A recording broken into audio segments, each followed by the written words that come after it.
Hello दोस्तों, आप सभी को गुलाब जामुन जैसी मीठी मीठी नमस्कार। और उसी के साथ आप लोगों का स्वागत है आईपीओ के लव ट्रायंगल शो में। एक और एसएमई कंपनी HVAX टेक्नोलॉजीज लेके आ रही है अपना ये आईपीओ। यहाँ पर हम आज इस रिव्यू वीडियो में इस कंपनी का पूरा कच्चा चिट्ठा खोलने वाले, बेसिक से लेके एडवांस तक। अगर मैं स्टार्टिंग में इसमें अपने पर्सनल डिसीजन की बात करूं तो बाकी आईपीओ अभी तक अपडेट नहीं हुए हैं कि कौन कौन से नए आने वाले और कौन कौन सी क्या डेट रहेगी। तो उन सभी पॉइंट्स को ध्यान में रखते हुए किस तरीके से बनेगी फाइनल रैंकिंग और किस तरीके से होगा फंड एलोकेशन, उसके बेस पर जो भी फाइनल डिसीजन बनेगा वो मैं आप लोगों को अपडेट कर दूंगा। बट काम वाइज बात करते हैं, एक अच्छा काम हमें यहाँ पर देखने को मिलने वाला है। बट फिर भी आप लोग एक बार इस वीडियो को देख लीजिएगा, समझ लीजिएगा, फिर अपने रिस्क रिवॉर्ड रेशियो और माइंडसेट के अकॉर्डिंग अपने फाइनेंशियल एडवाइजर से कंसल्ट करके कोई फाइनल एक्शन बनाइएगा। उसी के साथ साथ आप लोगों को म्यूचुअल फंड में या इंश्योरेंस सेगमेंट में किसी भी तरीके की कोई भी हेल्पलाइन की जरूरत है, या आप लोग चाहते हो कि being a mutual fund distributor हम आपका पैसा मैनेज करने में आपकी हेल्प करें, चाहे वो SIP हो, STP हो, SWP हो, बूस्टर STP हो या लमसम अमाउंट हो, तो आपको डिस्क्रिप्शन में मेरा फोन नंबर मिल जाएगा, आप मुझसे कांटेक्ट कर सकते हैं। अब अगर हम कंपनी की बेसिक डिटेल की बात करते हैं तो ये कंपनी स्टैब्लिश हुई थी 2010 में। काम की बात करते हैं तो ये प्रोवाइड करते हैं turnkey engineering, procurement and execution solution यानी EPC of controlled environment and clean room infrastructure, design, engineering and consulting services to pharmaceutical and health care companies.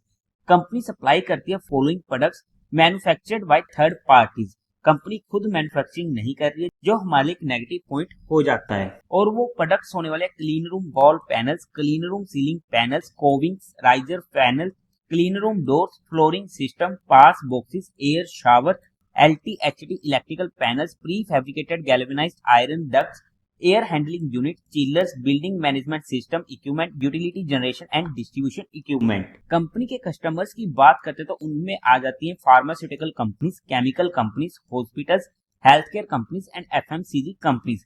Company ने कंप्लीट कर चुकी है around 200 project in India and in 15 countries, जो होने वाली हैं Algeria, Ethiopia, UAE, गाना, Kenya, Nepal, New Zealand, Nigeria, Saudi Arabia, Sri Lanka, south Africa, Tanzania, Uganda and Zimbabwe. और कंपनी ने 53 प्रोजेक्ट एग्जीक्यूट किए हैं 2024 में, 48 किए हैं 2023 में, 52 किए हैं 2022 में। ऑन अगस्त 31 2024 कंपनी के पास 125 permanent employees and 21 temporary and agency workers होने वाले हैं।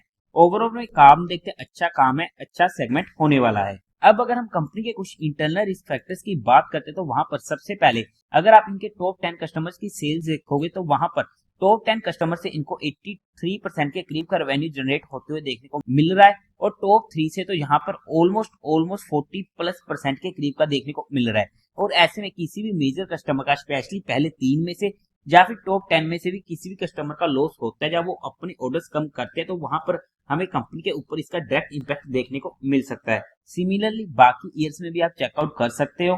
कंपनी अपना रेवेन्यू जो भी सप्लाई वगैरह करवाती है टॉप 10 सप्लायर से ऑलमोस्ट 55% का करवाती है। और ऐसे में किसी भी सप्लायर की तरफ से कोई भी दिक्कत आती है, जब वो नाराज होता है, तो फिर से हमें कंपनी के ऊपर इसका इंपैक्ट देखने को मिल सकता है। कंपनी के पास्ट ईयर्स में हमें वहां पर कुछ नेगेटिव कैश फ्लोज देखने को मिले, जो आप यहाँ पर चेकआउट कर सकते हैं। कंपनी का वेयर हाउस इनका खुद का नहीं होने वाला, वो लाइसेंस और लीव बेसिस पर लिया गया है। तो ये कुछ इंटरनल रिस्क फैक्टर थे जो हमने यहाँ पर स्टडी करने की कोशिश करी है। बाकी आप इनके इंटरनल रिस्क फैक्टर को इनके DRHP में स्टडी आउट कर सकते हैं।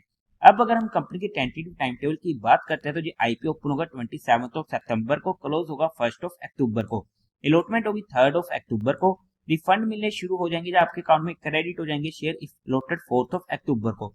टेंटेटिव लिस्टिंग डेट होने वाली है 7 अक्टूबर की। फेस वैल्यू रहेगी 10 रुपीज पर शेयर की। प्राइस बैंड की बात करते हैं 435 से 458 रुपीज पर शेयर का होने वाला है। लोड साइज होगा 300 शेयर्स का। टोटल इशू साइज है 33.53 करोड़ का, जो पूरा का पूरा होने वाला है फ्रेश इशू। NSE के SME पोर्टल पर ये IPO लिस्ट होने वाला है। कोटा की बात करते हैं तो क्वालिफाइड का 50% का, रिटेल में 35% का और HLE में 15% का होने वाला है। लोट साइज में रिटेल कैटेगरी में 1 करोड़ पड़ेगा 300 शेयर्स का, जिसकी अमाउंट पड़ेगी 1,37,400 रुपीज की। HNI कैटेगरी में 2 लोट्स के लिए अप्लाई करना पड़ेगा, जिसकी अमाउंट पड़ेगी 2,74,800 की।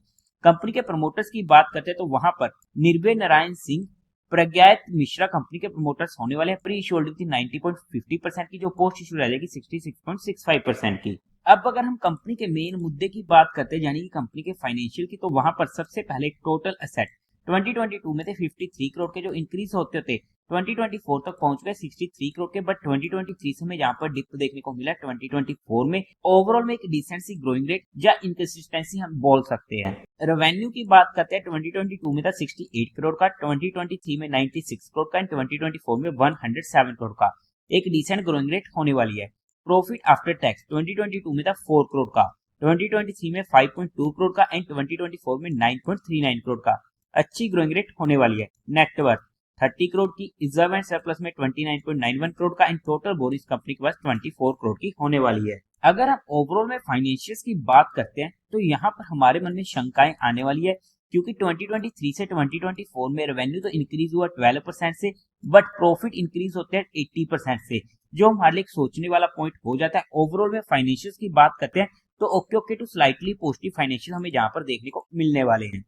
अब अगर हम कंपनी के ऑब्जेक्टिव की बात करते हैं तो वहां पर फंडिंग चाहिए इनको वर्किंग कैपिटल रिक्वायरमेंट के लिए एंड जनरल कॉर्पोरेट पर्पस। अब अगर हम कंपनी को फंडामेंटली चेकआउट करने की कोशिश करते हैं तो मार्केट कैपिटलाइजेशन 127.18 करोड़ की, आरओई 39% का अच्छा है, आरओसी 25% का अच्छा है, डेट इक्विटी रेशियो 0.8 का कंफर्टेबल है, रिटर्न ऑन नेटवर्थ 30% का अच्छा है, प्राइस टू बुक वैल्यू 3 की, प्रॉफिट आफ्टर टैक्स मार्जिन 8.85 का अच्छा है, ईपीएस प्री आईपीओ 45 की, पोस्ट आईपीओ 33 की अच्छी है, पीई प्री आईपीओ 9.97 की, पोस्ट आईपीओ 13.54 की। ओवरऑल में फंडामेंटली बात करते हैं तो अच्छे फंडामेंटल हमें यहाँ पर देखने को मिल रहे हैं।